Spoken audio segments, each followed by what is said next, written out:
thank you, Azim Lenin. I never thought I'd say thank you to Lenin. But, and thank you, Amin, for that reminder of how long we've been working together. It's been a long time since those early days of ideas, and alhamdulillah, we've managed to really grow on that. I think what Ideas is doing and what you're doing with LEAD, I think these are vital components of Malaysian civil society. And I'm very, I was looking through the program that you have got some really good speakers, so I really hope that you get good coverage as well from this event. Yesterday, I was at the Ideas Liberalism Conference, and I was on holiday before that, and I was very jet lagged. So I thought, can I overlap some of the content of the speech yesterday? And so some of you may have, for some of you this might be familiar from yesterday. In Malaysia, when we talk of freedom, the concept is often intertwined with this idea of liberalism. And in fact, yesterday at the conference, there was this suggestion that some people might define liberalism as tending towards absolute freedom, which, of course, a true liberal would define accurately as anarchy, not liberalism. We, especially classical liberals, believe in civic democracy. We believe in institutions. We are not anarchists. But understandings of liberalism can be diverse, confusing, sometimes disturbing. For me, as I say, it was the British classical tradition provided one framework to understand liberalism. But as I discovered, liberal policies, liberal ideas have appeared repeatedly in civilizations across space and time. Inspiration has come from ancient civilizations and also the beliefs of the world's religions.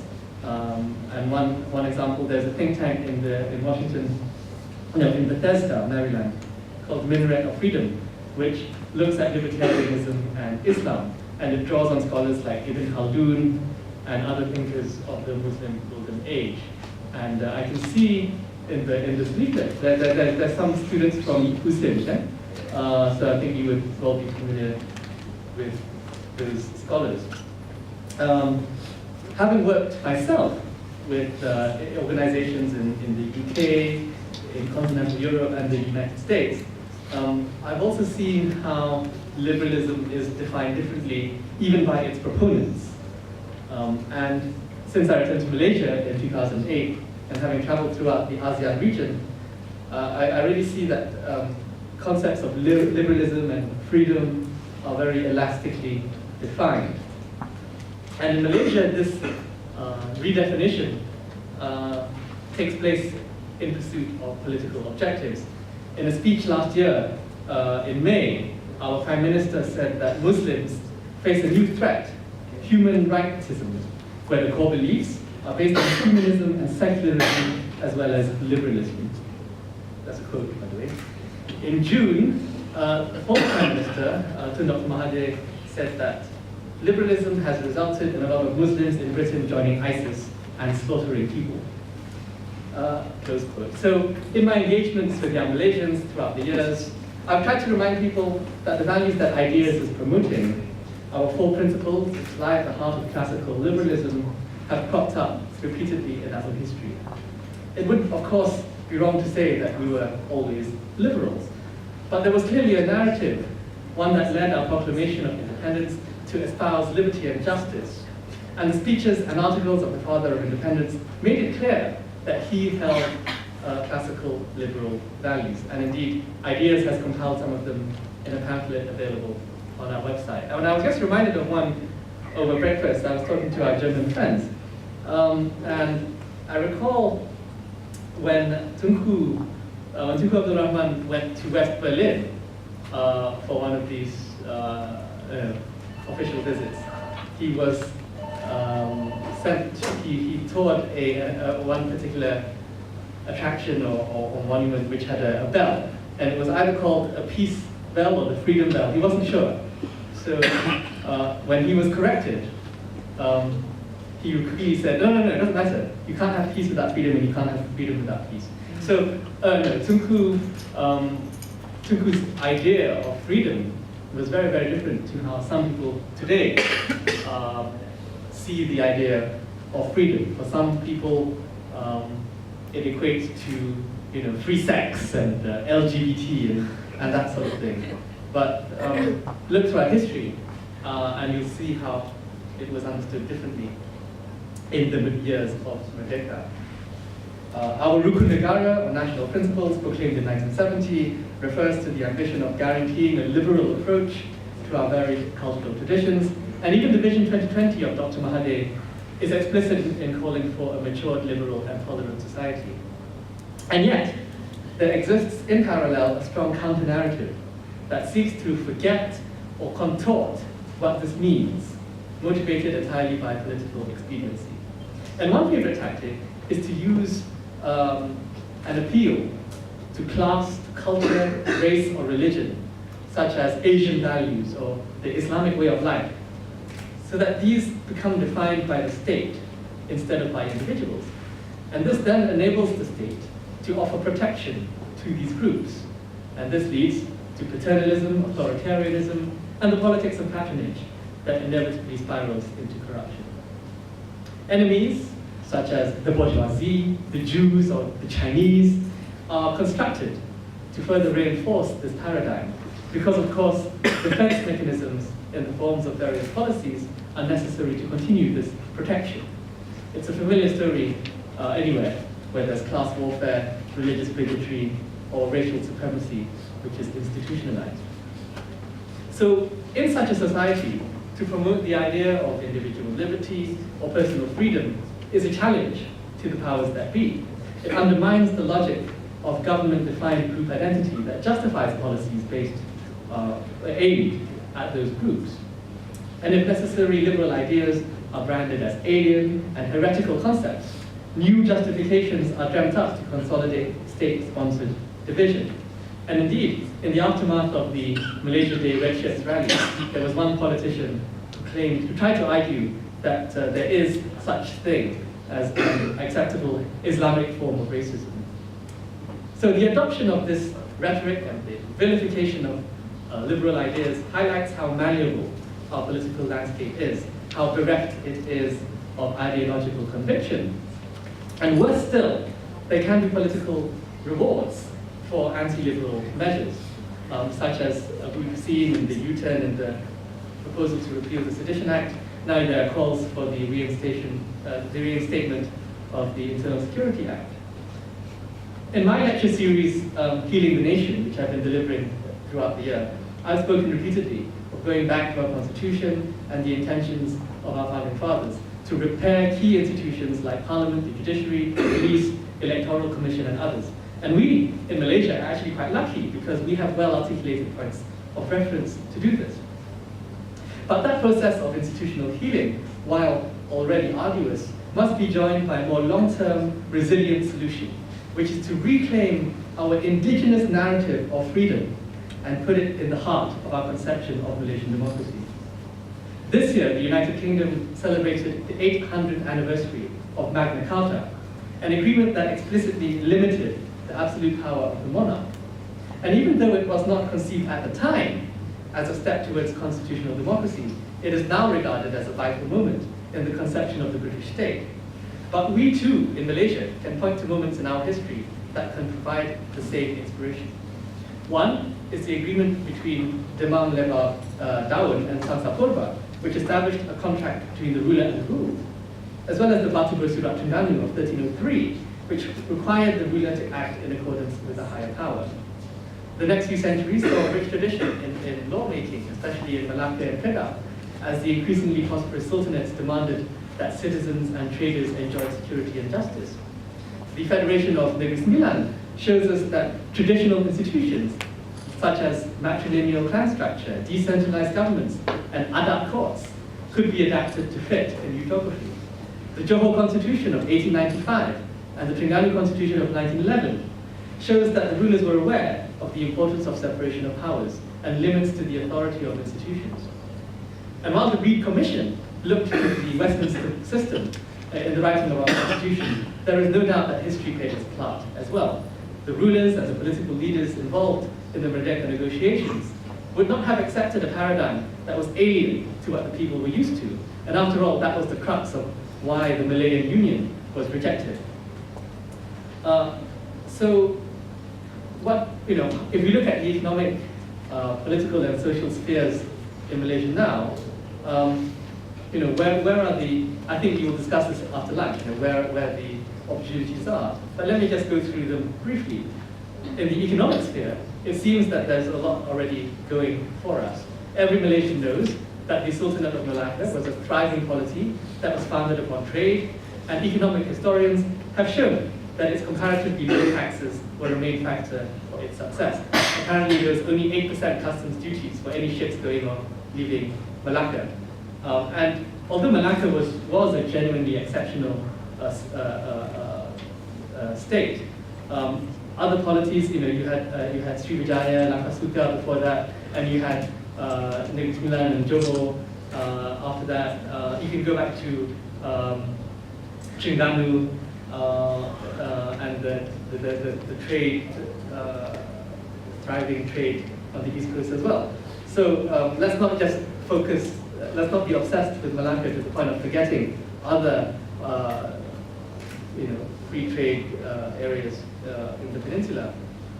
But another economic policy tool favored by the Sultanate of Johor in the 19th century was the Kang Chu system. And this essentially created autonomous zones where authorization letters were issued by the Sultan to heads of clans with the mandate to develop plantations. And this economic growth played a key part in the creation of the modern state of Johor.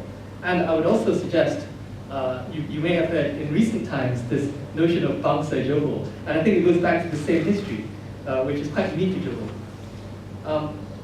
Today, of course, the language of Malaysia needing an open economy and the centrality of the states of Malacca directly harks back to this history. Let me read you quite a long excerpt of a speech by Dr. Mahathir in 1993. Open quote. Perhaps the paradigm shift towards open regionalism espoused by many liberal thinkers in the East and West is what is needed to spur freer and greater world trade and stimulate investments. And the economic and other malaises that affect both Europe and the United States can and should be remedied through harnessing the East Asian economic engines and through greater openness, greater liberalism, and greater free competition. The government will continue to encourage greater private investment initiatives while ensuring that the public sector does not crowd out activities in the commercial and business sectors. Necessary support will be provided to strengthen and enhance the role of the private sector. The tax system will be continuously reviewed to enhance its competitiveness. While bearing in mind the need to increase its sources of revenue, the government will continue its liberal tax policies in order to encourage private investment. Recognizing the critical role of direct foreign investment in terms of new technology, creation of employment, and industrial linkages in the domestic economy, the current liberal policies towards foreign investment will be maintained. Close quote. In that excerpt alone, Dr. Mahathir said liberal or liberalism 4 times. So again, think about that when you consider how the word liberal is seen today. Now, even the current Prime Minister has spoken of liberalization of the economy in his early years in office. But many of the aims of the new economic model have since been watered down or even contradicted by later policies in response to pressure from certain groups. But liberal rhetoric does survive in relation to free trade efforts such as the ASEAN Economic Community or the Trans-Pacific Partnership, and in efforts to attract international investment. But as some investors and commentators have observed, government assurances are not enough. They are calling also for rule of law, transparency, and reducing avenues for corruption. And in this regard, many league tables that rank countries on such indicators can act as a useful incentive. Unfortunately, at the same time, there are also certain foreign policy objectives that can run counter to the strengthening of democratic institutions as well. And one example maybe is that if in one country there is information about corruption scandals in another country, that information might not be shared because there are other foreign policy objectives that are being sought. In social life, the transformation since Merdeka has been remarkable. I think many people in this room might have seen movies by P. Ramlee, and that if you watch his movies, they really, the images of everyday life chronicle this phenomenon of how different, how social life has changed in our country. And in fact, coincidentally, this hotel, P. Ramlee probably stayed in this hotel because Dr. H.M. Shah, whose family owns this hotel, was a very good friend of P. Ramlee. So here we are. You look also at the photographs and the journals of schools, universities, and even public institutions, and you'll get a sense of how things have changed. Entire art forms like the Bangsawan or the Menorah dance have been erased from public consciousness, and even the depiction of human and animal forms in art is now frowned upon. It's very different in Indonesia. If you go to, even if you go to Jakarta, people, the batik shirts still have the naga and the phoenixes, which we have lost here. And Tunku Abdul Rahman clearly saw what was happening. He said, in the old days, people never bothered about what others did, so long as they were free to do what they liked themselves. Today, one cannot sneeze without being corrected, let alone enjoy oneself. That's what politics has done to our society. So this is Tunku writing in the 80s, and he was seeing this trend happening back then. And when it comes to religion, many have forgotten that under Pak Lah, Malaysia signed the Aman Declaration, the Aman Message, which accepted the legitimacy of Muslims across the Sunni and Shia divide. What the message said is that we are Muslims, and although you may be of a different mazhab, you may be Sunni, certain Sunni and Shia mazhabs accepted that we are all Muslim, and it is wrong for us to accuse each other of not being Muslim. But of course now, in recent years, we've seen rhetoric against the Shia. So I think it's worth reminding these people who are leading that campaign that actually we have signed the Aman Message and we should live up to it. And another thing to remind is that in 1968, Malaysia hosted a very prominent Shia, and he prayed in the National Mosque in Masjid Negara with the YAM Tunku Zain. This was, of course, the state visit of the Shah of Iran. So in 1968, we hosted a Shia, and he prayed in the mosque together with our Agong, and now the attitude is quite different. But, ladies and gentlemen, despite this transformation, there are still remnants of our liberal narrative still surviving, although the word liberal itself has been subjected to pariah status in favor of formulations like Hadari, moderation, wasatiyah, and One Malaysia. The fact that they are being referred to at all shows that politicians feel that Malaysians still care about these values. So it's up to us to make sure that they resonate ever more strongly with our fellow citizens. I want to conclude with a quote from the first YAM Tunku Abdul Rahman, my great-grandfather. In the first royal address to Parliament on the 12th of September 1959, His Majesty said, open quote, "This Constitution is the guardian of the rule of law. It protects the integrity, the freedom from influence, and the independence of our courts and our judges and our law officers and members of the commissions of the public service, responsible for appointments and discipline. In this way, it ensures the security, integrity, and impartiality of the civil service. The Constitution belongs to all of us.